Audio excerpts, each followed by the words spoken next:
मैथिली दुल्हन। इसके मनमोहक गीत जरूर सुने। यदि अच्छा लगा तो चैनल सब्सक्राइब जरूर करें।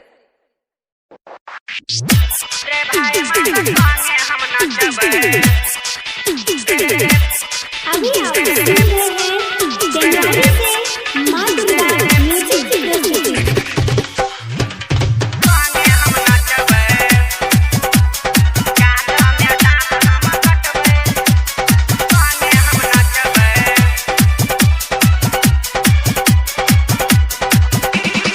डीजे पर बाजे छे मैथिली रे गाना, नाचे छे छोरा बन के दीवाना। एहो डीजे पर बाजे छे मैथिली रे गाना, नाचे छे छोरा बन के दीवाना। आए मस्ती में हम मचबै रे भाई माल संगे हम नचबै, ओकरा गाल में दांत हम कटबै रे भाई माल संगे हम नचबै।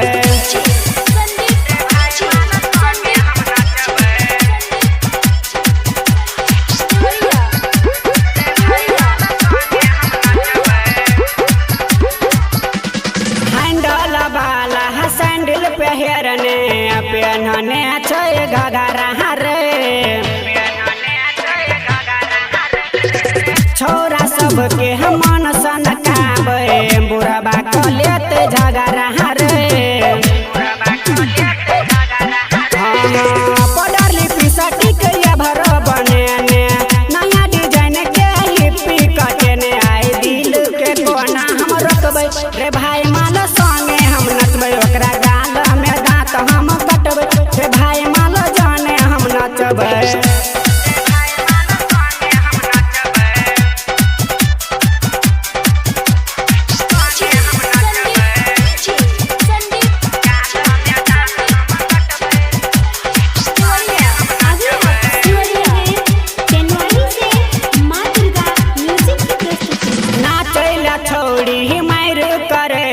राइटर वकील के साथ रे,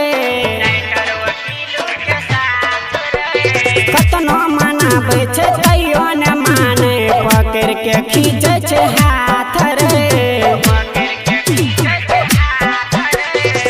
रंग बिरंग के गाना लगाबे, पतली कमर के खूबे हिलाबे, एकर होठ के लाली हम चटबै रे भाई माल